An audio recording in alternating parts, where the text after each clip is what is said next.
In our last goalless of the season, we have all the reaction to an emphatic Champions League final, the winners and losers in Europe this season. We'll recap some of our favorite moments from the show and look ahead to what's in store for the beautiful game.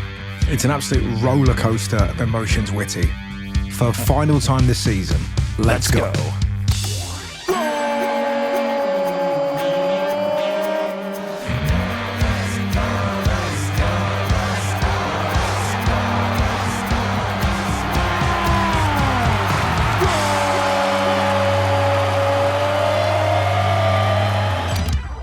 GoalLess. Welcome to GoalLess, the noisy cowbell players in football's rock band. Russell, good to see you again for one final time this season. We've been kind of chronicling this Champions League as it went all the way through, and it ends up with as one side of a final as we've ever seen. Maybe the best performance we've ever seen in a Champions League final from a PSG team that has kind of been debated as both amazing and also kind of a triumph of sports washing. What did you make of it all as the final played out? PSG 5, Inter 0. However they got to that team, the team they have is exceptional. And I noticed watching it, not only are they a team, but individually, they all win their battles. And this is a good Inter team. I kind of also sensed that Luis Enrique, I don't know, that it felt like the spirit was with him, with the whole story with his daughter. It just felt like we are winning and we are going to win emphatically. It was wonderful. The only person that must have not enjoyed it was Mbappe. Do you know what I mean? I can imagine. I hope to God he wasn't wearing white jeans, because I imagine there was food everywhere. He was flinging stuff. His neighbours must have been like, Jesus, Kylian's really losing it. But they were fantastic. Hakimi was fantastic. Doué, Vitinha, João Neves, the Georgian that nobody can pronounce. Just unreal. Dembele, what a team. And it's like you've said, really, it's that team has come together since January. And they're young, and they're going to take some stopping. And it was a great final. It was one-sided, but having watched the Europa League, which was like watching two alcoholic grandmothers fight in a car park, it's nice to see a truly brilliant team turn on the power, And the wild thing is that normally every big Champions League game, it's the reason why we love it. It's heavyweight teams coming up against each other and throwing punches at each other. It is so rare that we see games at this level where one team is so obviously better than the other. And it seems like they couldn't come to grips with PSG physically, Inter. They couldn't run enough to get into space to then get into the places where they wanted to be to attack. And when they did get into attacking moments, like, oh my God, we got to do something here, because if we don't, then they're going to get the ball back and they're going to have it for 90 more seconds. And God, what are we going to do when they have the ball for 90 more seconds?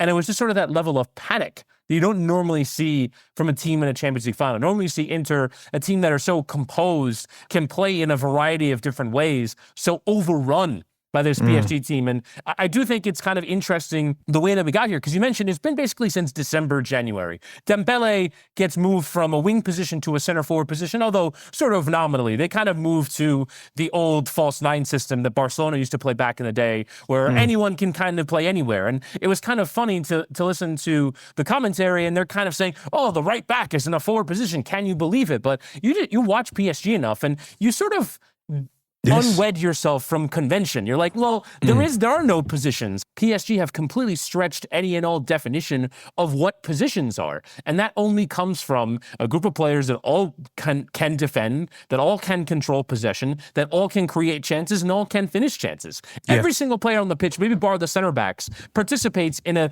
complete total football. Obviously the Dutch invented that. Yeah, it's funny you mentioned that, because that was exactly what I was thinking. It's like, you have Hakimi, who could essentially play as a forward or a right back. Dembele can play anywhere across the front three. They're a really good team. How does Mbappe feel, do you think, watching that? Is it frustration? Is it that thing that they... Is there something exciting about the teams that are holding on to their star man, to see a team lose the star men of all star men and then go on to be better? Is there something quite exciting about, Man United going, is there a future beyond Fernandes? Palace getting rid of Eze, Liverpool and Salah. Does it, hopefully it gives hope that the system is always better than the one individual. And that's how I've kind of always felt about sport. I've always kind of been the one to ask the question, oh, I wonder what PSG would look like without Mbappe, or what Real Madrid would look like without Ronaldo, which they were fine. Real Madrid went on to keep winning Champions Leagues after Ronaldo left. And I do think that sometimes teams can be too centered around an individual player. Obviously, you need to have some level of collective talent. As you said, it wasn't just about a system. It was about individuals all went out and win their battles. But if you're Mbappe, I think first off, you think, well, I won the World Cup and I probably could easily have won a second if Randall Colomboani could have finished a chance in extra time against Argentina. So it's not like he's short of collective accolades. I do think, though, that Mbappe might wonder, though, well, that viral video of Luis Enrique basically saying, hey, Michael Jordan defended his ass off too. Scottie Pippen defended his ass off too. And just because they're great offensive players doesn't mean you can't also be a great defensive player. That's similar in you to basically do what Dembele did for this team. He could have done it, and of course, he could have done it his whole life. But I think Mbappe came up in the PSG team of Neymar, and I think that kind of set a bad individual example for him. Who was your man of the match? Let's do it. You probably have to go with Doué just because of what he did. That little flick was just, I mean, the audacity to do that in a Champions League final. How many coaches, how many people would tell you not to do that? And yet here he is completely expressing himself in this game. I think you've hit the nail on the head there. I don't know if Enrique doesn't tell them. Do you know what I mean? I think that might be their secret weapon. It's like, I trust you because all of you have got the ability to do something extraordinary. And if you fail, somebody's got your back. Yeah. Do you know what I mean? It is simultaneously highly systematized and highly individualized.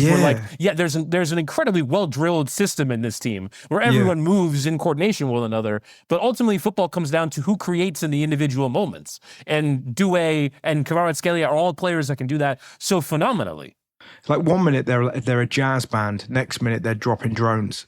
Yes, do you know what exactly. I mean? It's like you can do whatever you want, and then we've lost it. Kill. You know what I mean? It's like, but that's what's so impressive about them. But the great Barcelona team with the kind of naughties had that same thing. As soon as they lost it, they just kind of swamped teams. Which is so wild because normally we think of those teams as kind of soft-centered. You can get at them. You can get at Puyol. You can get at Piqué. But there's nothing about this PSG team that feels very soft-centered, which is kind of the terrifying bit because we know they have amazing attacking and technical quality to create and have possession and go at teams and create chances. But to kind of have that happen also on the flip side, defensively, where you're that good at hunting the ball is kind of ridiculous. It is the team ethic that was built. That is what you gain by not having Mbappe. When you are carrying a passenger defensively, there is but so good you can be on the other side of the ball. But when all 11 players are committed to it, and you also wonder as well, it's kind of a story of journeys as well. You think about Ousmane Dembele. I don't know if he was going to be that player when he was bought by Barcelona for over 100 million euro. Or he was probably going to go to Barcelona and be an attack-minded player. But when it didn't work out for him, all of a sudden the very compelling message of Luis Enrique of, if you just follow my lead, I will take you to where you want to go. And maybe, unfortunately for him, is that lead includes a lot of running. And you're going to have to do it my way. But I promise you'll get your 30 goals, which he eventually went and did. I also kind of want to point out that in the midst of this change of system, of Dembele moving up front, there are two strikers that they signed for 160 million euro that are basically tossed off to the side.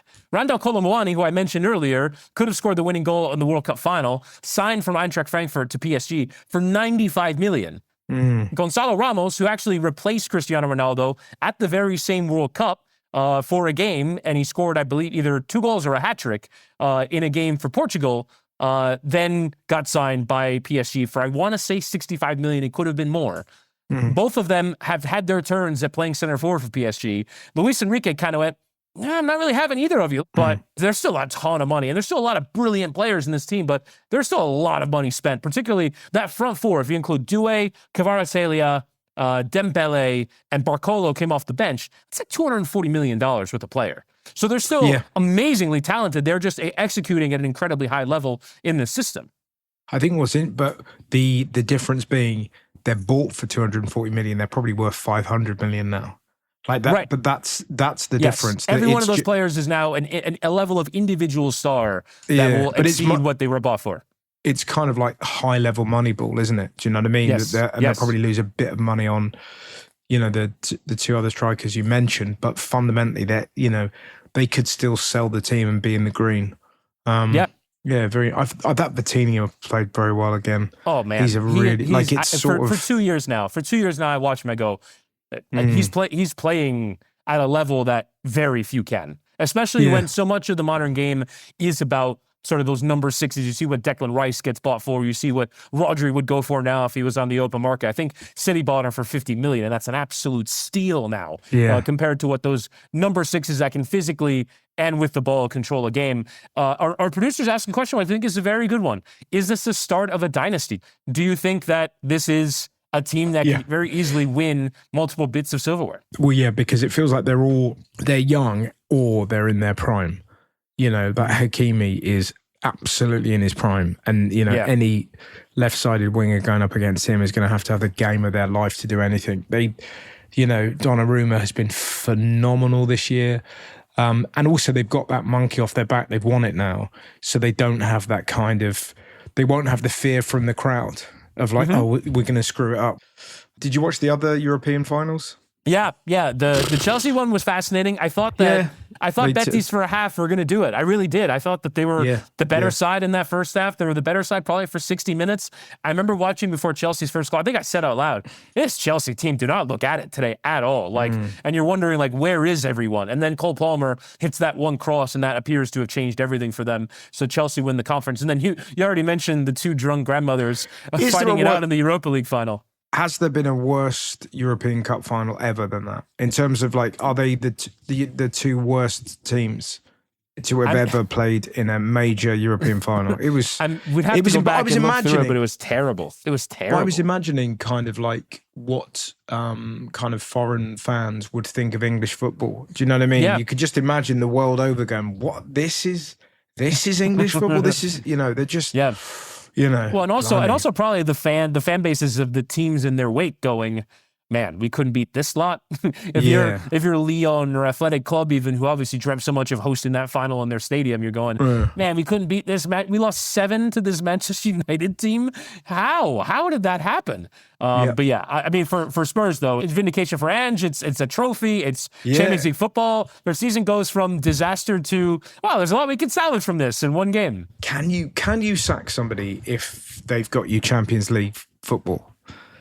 I guess you can because you lost 21 games, or 22 games ended up being, which is the most losses for a team that's ever avoided relegation, which I found to be a remarkable stat, that Tottenham Hotspur have set that record. My friend Adil, who's a Spurs fan, was crying because there's something really lovely about that you kind of, you forget, a lot of clubs don't get to win stuff. It's like Palace winning the FA Cup final. It's just brilliant. I mean, it's obviously a red, Jesus, but the very fact that there has been, the fact that Newcastle won the League Cup, great. Palace won the FA Cup. It's kind of Spurs are going to be in the Champions League.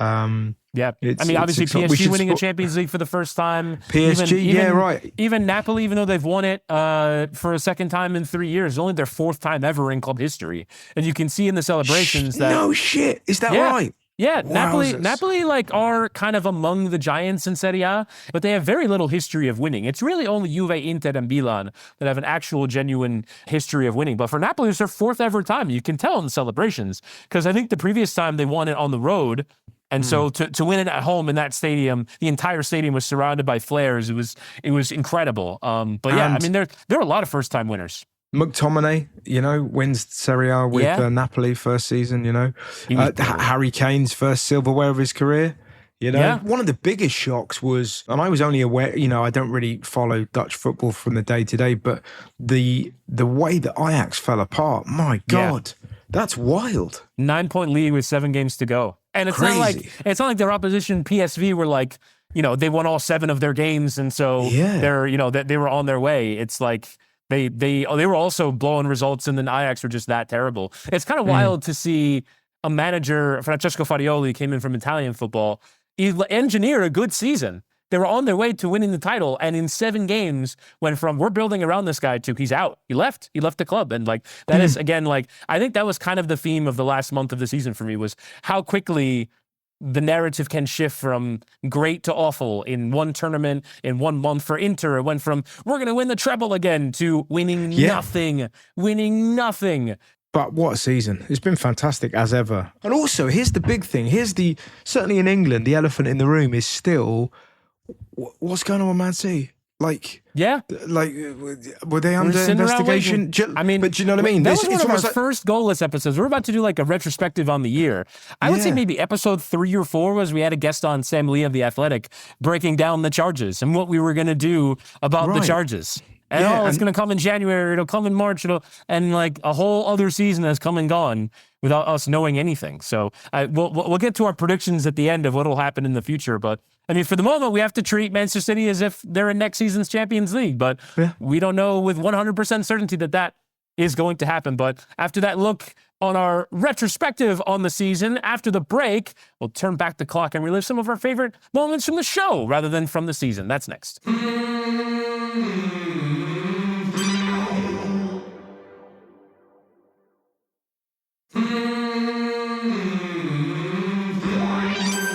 Welcome back to GoalLess. Russell, the GoalLess team have put together some of their favorite moments from this season. The GoalLess team?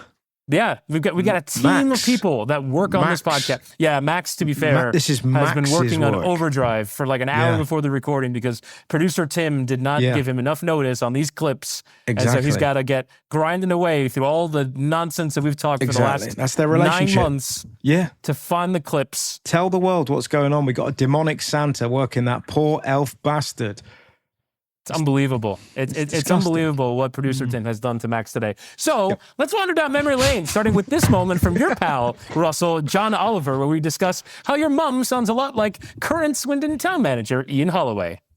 No, you don't talk like Ian Holloway. No, he does. He does. Yeah. My mum does. He does. My mum does, and all of my cousins. But so for me, it's like watching one of my cousins going, my God. Like, fuck's sake. Just what I mean, we're trying to get it up him, and then they're fucking defending like that. Fuck me sideways. Anyways, he's not exactly. His mum is basically Ian Holloway in a wig. Yeah. Do you know, that's one of my memories. I remember John staying around my house, and I'd done various impressions of my mum on stage down the years. And John was wearing some sandals, if you can believe such a thing. And he very neatly put the sandals or the flip-flops at the bottom of the stairs before he went to bed. And my mum saw these sandals and bellowed up, "Who's staying in the house? Fucking Jesus." And John was at the top of the stairs looking at me and went, "Oh my God, it's all true. It's all true. We got Jesus in the house. All right, Jesus. Oh, praise be. Look at him." Yeah, it was let me run a bath so you can do that trick across the water. All right, Jay. So I hear you're going to bring peace to the fucking galaxy. How'd you like your eggs? Use a glass of water, Pinot Grigio, please. My favorite part of that, Russell, is that we are doing this show ostensibly for an American audience. American audiences watch the Premier League. They might have seen Ian Holloway in his Blackpool times, but perhaps a very specific reference. And yet, even if you have not heard of Ian Holloway, you kind of know exactly who he is based off of your impression of him. Yes, but he harks back to that sort of, that mid-noughties. So it was the perfect time for football. And, obviously I'm nostalgic about it, but it's when managers like Ian Holloway could still be in the Premier League. I guess Ange is kind of a bit like that. He's kind of, "I'm not a clown, mate. I'm not a clown." It's those moments. And it's kind of, I miss that. It feels like sometimes managers have the kind of, they're media trained out of those. "I would love it if we won. Love it," and you very rarely get that. I guess Arteta does it a bit. Sometimes you can sort of see the sweat on the mascara, and he's kind of got that fury. But I miss managers like Holloway. I really do. Yeah, I think what you're trying to say is it's all just gotten a bit linked in, hasn't it? It's a bit like people that read a few too many leadership books and have gone to a few too many leadership conferences and aren't just characters. Like Ian Holloway is just a complete and absolute character. And Anne's the same thing. Like that's what I've enjoyed about him for 2 years. And if he leaves Spurs and leaves the Premier League, that is what I will miss about him, is that you kind of don't know what's going to happen next when it comes to him. So, that is a brilliant Ian Holloway, if a very specific reference. On a separate note, I was talking about my cousins. My cousin Lewis, his son's team, an under-13 team just outside Bristol, they won their league. And going into the final game of the season, he was staying around my house with his son and his daughter the day before. And we kind of had this chat, me and Lewis, And I said, how are you going to approach it as their manager? And he was like going, I don't really know. And I was trying to be the kind of older brother and going, I think what you've got to do is just tell them, listen, give it everything. Don't leave anything there, but don't frighten them. Let them know about the potential that this is going to be a memory forever. And he was like, yeah, fair point. It's 2-2. And in the last 10 minutes, they win 5-2. And I speak to Lewis and I said, what did you say? And he went, I just called him in and said, you do it, you fucking little fuckers. You go out there, you smash it. Like all the plan, all this plan went out the window. And he told me, he goes, it's the first time I've done it, but it really worked. So he essentially screamed at his children. He turned into like a National League manager. I don't know if you've ever seen he got a result out of him. So maybe gentle parenting doesn't work.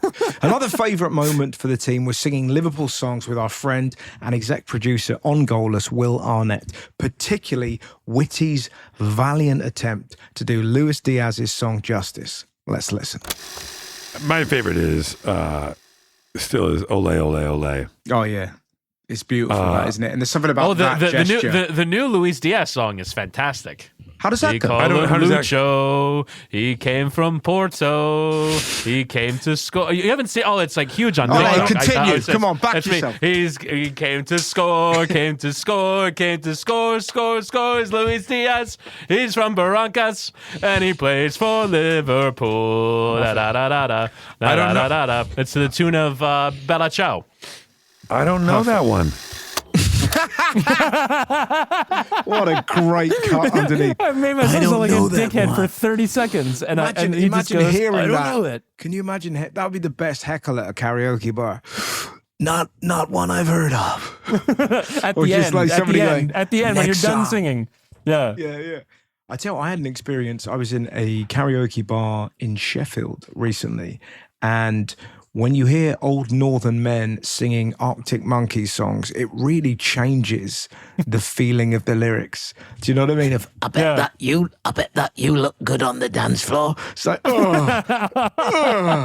if you're a teenager in a tracksuit, that's fine. But if you're an old man, go, I don't know what you're looking for. I don't know if you're looking for romance. I don't know what you're looking for. It's chilling. It's amazing. It changes everything. But I didn't know you knew that song. How did you find that song out? You're not a Liverpool fan. My TikTok algorithm tends to feed me football songs because I always engage with them. I love football songs. I love how they come about. I love how people engage with them, how, it kind of becomes a new thing and then you hear it on the TV. And mostly, honestly, I'm curious about them because when you watch on TV, it's very difficult to discern the lyrics. And so, like when I hear them, I kind of want to, I go exploring, all right, Luis Diaz song, what are those fans singing? And I end up staying with it because I just really enjoyed them. I think it's one of the things that Americans struggle the most to relate to about English football fans is how do you guys all get coordinated on the songs? Is there a meeting where we all go, this is the song and then this is how we're going to sing it? No, it's like you kind of come up with it it's seemingly on the coaches on away trips or all these different avenues or in, at halftime during the away stand, 10 people start to sing, then 100 people I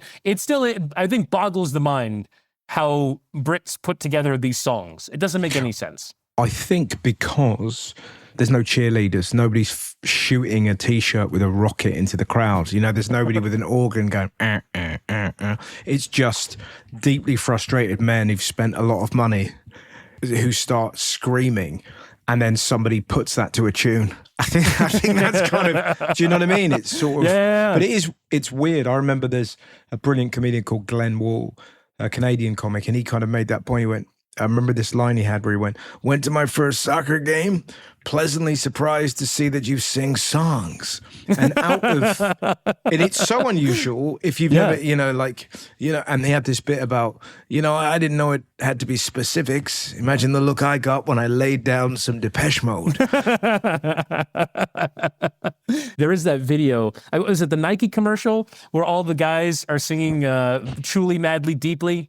And they're all these really aggressive football fans, and they're singing a beautiful love song together. I love you more with every breath, truly, madly, deeply do. I will be strong, I will be faithful, cause I'm counting on a new beginning. A reason for this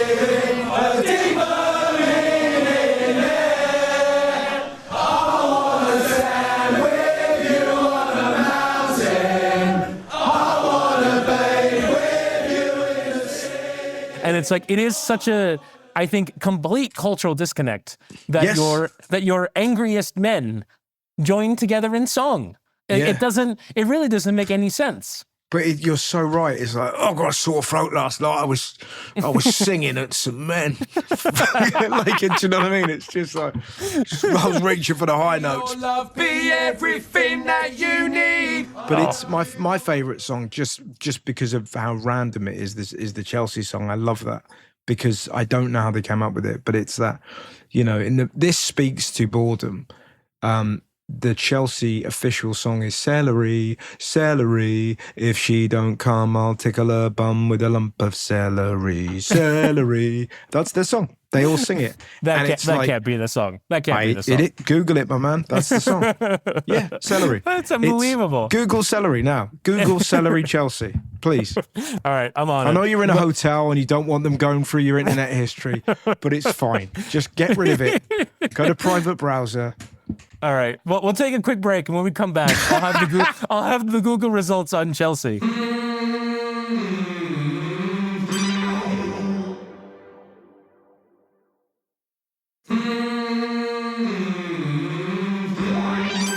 Welcome back to GoalLess. Russell, we've done the Googling, and it turns out apparently celery had to be banned from Stamford Bridge because of this song. Celery, celery.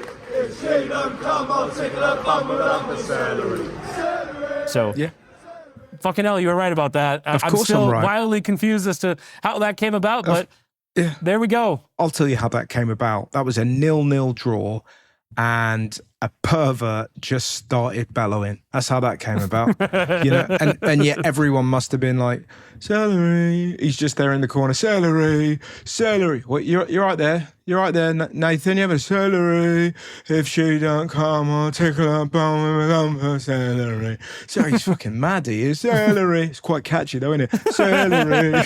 If she don't come, I'll tickle her bum with a lump of celery. Someone should really get rid of him. Celery. And before you know it, people are going to greengrocers. They're picking out the biggest and best bit of celery to then throw at the club. John Terry, I think after they won the Champions League final, is swinging celery around like Morrissey with leeks. It's absolutely fantastic.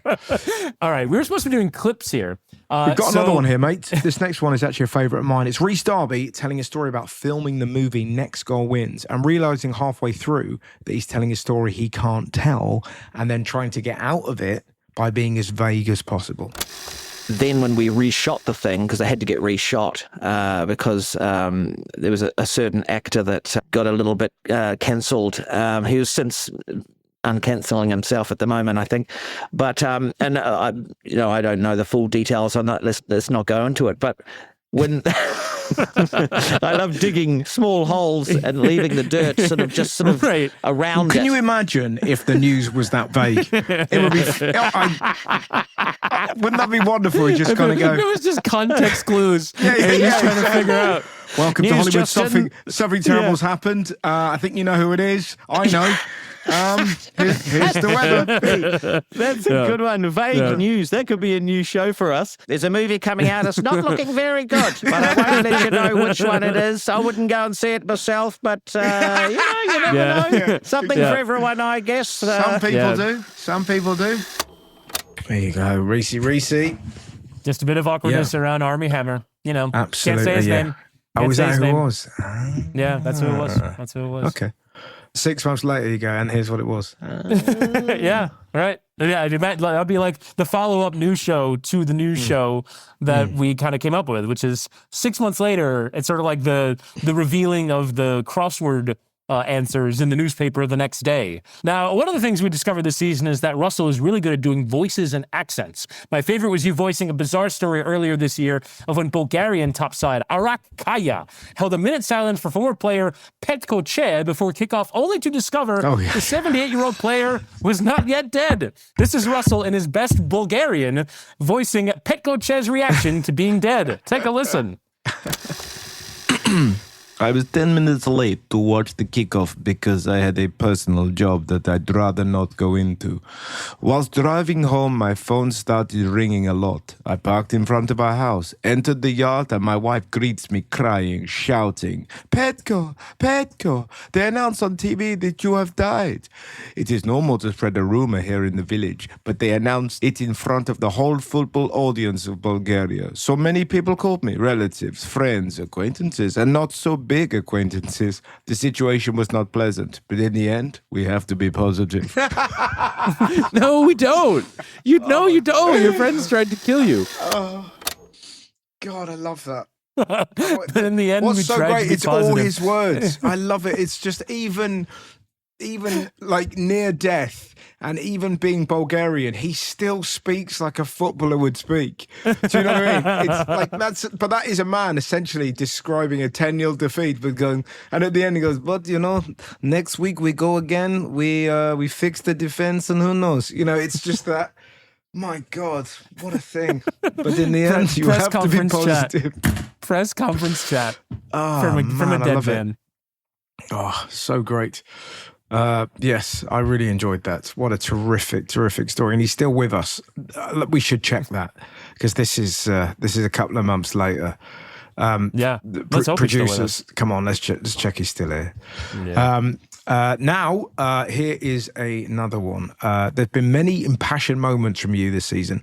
It's been hard to pick the best witty rant. There's been a few, but we've gone for this one about Erik ten Hag's sacking from Man United. Let's listen.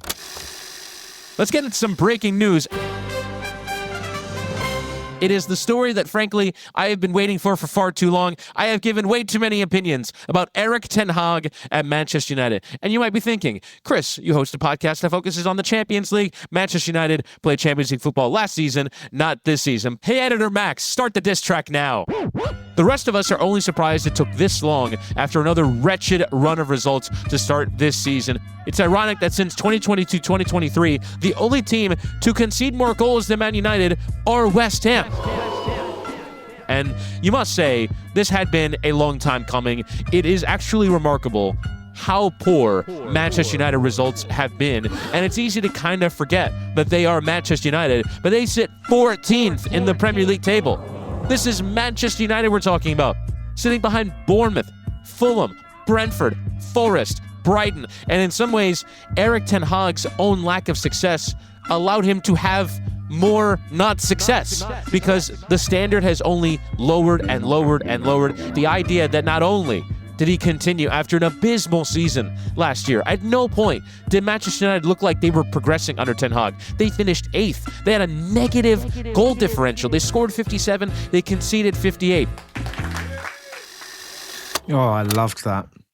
That was, and somehow it got worse. That was the football nerd equivalent of Eminem Stan. Do you know what I mean? It was so detailed, and yet they're in exactly the same position with their new manager. Extraordinary, isn't it? Worst position. Yeah, but given that it's like so quickly, where do we go from here? What do we do? Like to the point where you even forget that Ten Hag was the manager at the beginning of this season. That's what I mean. Football is so fascinating, isn't it? You just you really thought that he would sort of kick that team on, but all of a sudden, particularly they don't have Europa League football, they don't have Conference League football, they don't have the Champions League, they've just got the Premier League. Have we got any more? Is there anything? Yeah, we've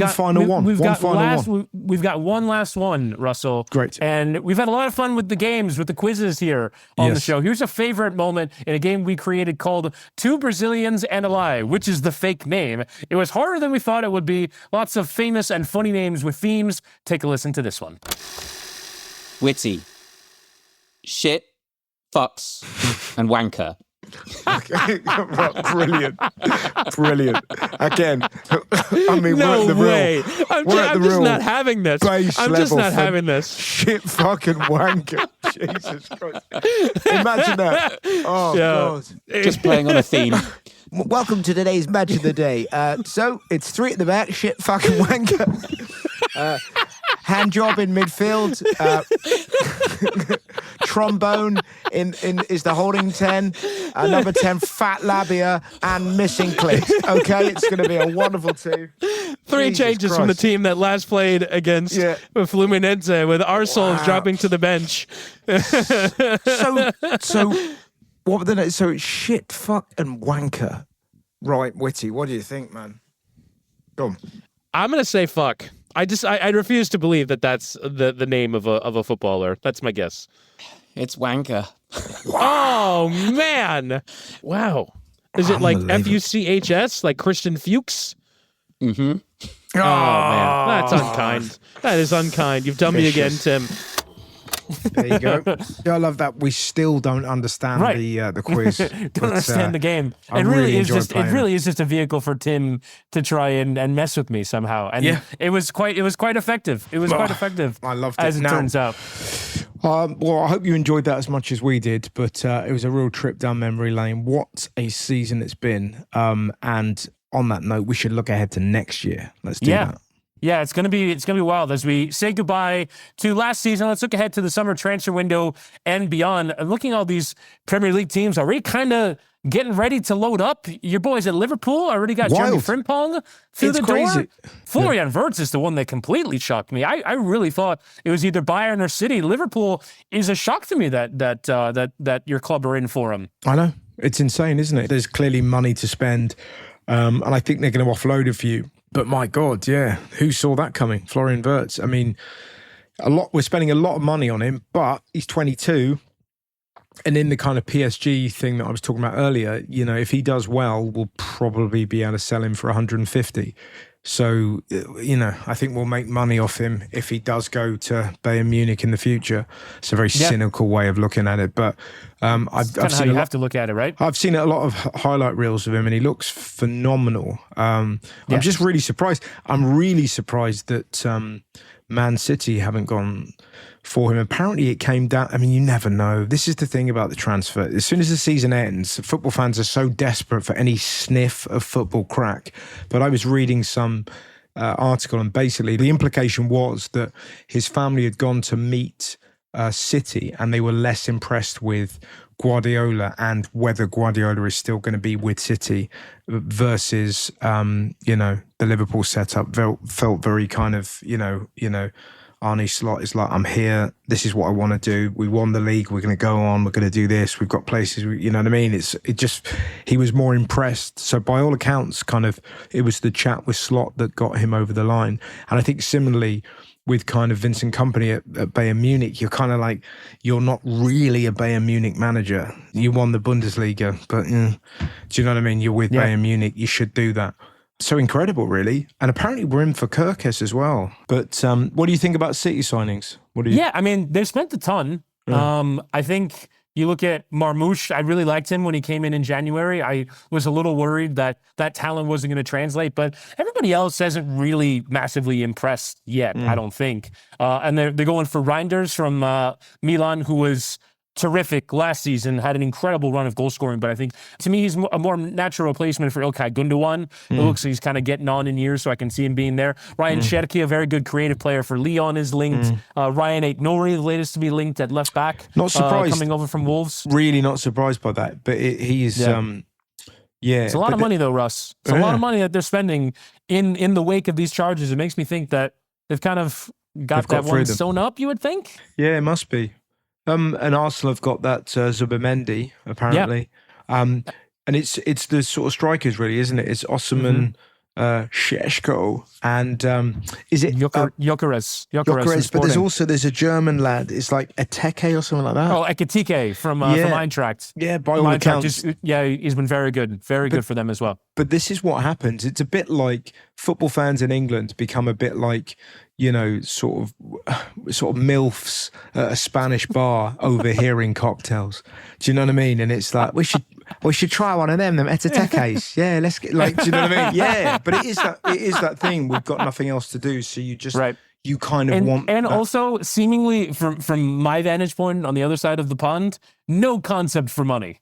Every club's fans goes, let's sell the shit players. We'll get a bunch of money for them. Yeah. And then that'll finance everybody. And that's just not how football business works. And that's how teams end up in financial trouble.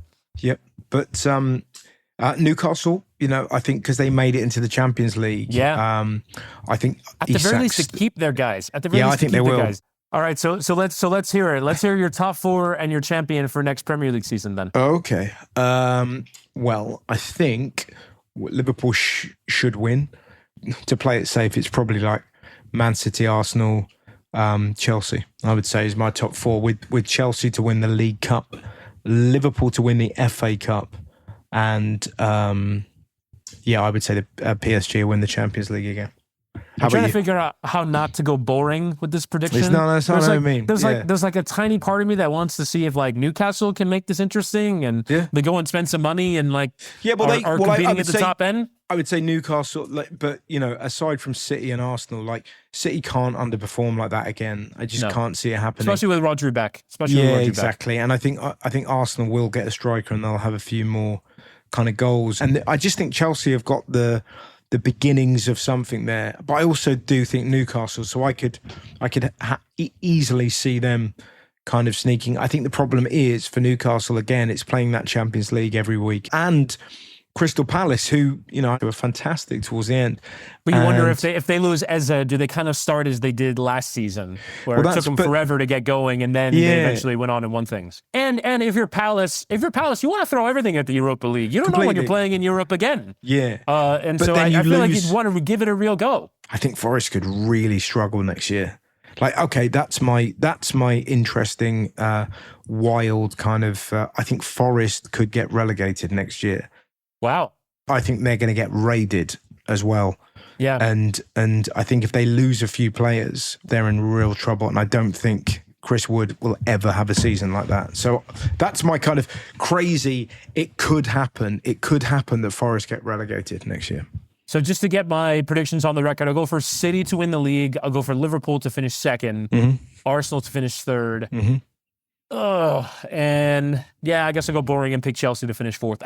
I'm kind of wondering what that leap is going to look like for Chelsea when it eventually happens, but I don't think it's coming. I think it's coming next season. Centre-backs. That's what they need. That's fair. And a keeper. They need a proper keeper, I think. Bonus prediction, I think Barcelona win the Champions League next season. Nice. It'll be very interesting to see what Yamal does next year as well, because I just love that team, man. I love that team. Well, but it feels like they're in the beginnings of where PSG have got to, And obviously, obviously Inter deserved to be there. Yeah. But there definitely was a frustration. It would have been good, wouldn't it? It would have been great. And there was just a frustration from my part that Barcelona weren't there. Because it just they would have attacked them, they would have scored goals. Maybe PSG blow them away too, but at the very least, like Barcelona are scoring 2 no matter what. Yeah. So it just I really was bummed out. But Russell, it has been a terrific season. Yes, that is it for us here for this season of GoalLess. Yes. It has been a pleasure to work with you, sir. We've had the best time making this show for all of you. We hope to be back with more GoalLess after the summer break. Hold on, it's only a few weeks until the start of a new season. It certainly is. As ever, your support means the world to us. So please remember to like, rate, and subscribe to GoalLess wherever you listen to podcasts. And follow us at GoalLess, the show, on Instagram. For one final time, let's do it, Witty. You know what to say. GoalLess is proudly sponsored by Paramount Plus, the home of the UEFA Champions League. The champions! Chris Whittingham has one foot on the beach. Go and put the other one on it. GoalLess is a Smartless Media and Meadowlark Media production. The show is hosted by me, Russell Howard, and Chris Whittingham, produced by Ethan Schreier and Timothy Fornara, with associate producer Mike Malley, edited and engineered by Maxwell Carney, with original music by Troy McCubbin. Additional sound design by Devon Torrey Bryant. Executive producers are Bimil Kabadia and Julia McInnes. For Smartless Media, the producers are Anne Harris and Bernie Kaminsky. Exec producers are Jason Bateman, Sean Hayes, Will Arnett, and Richard Corson.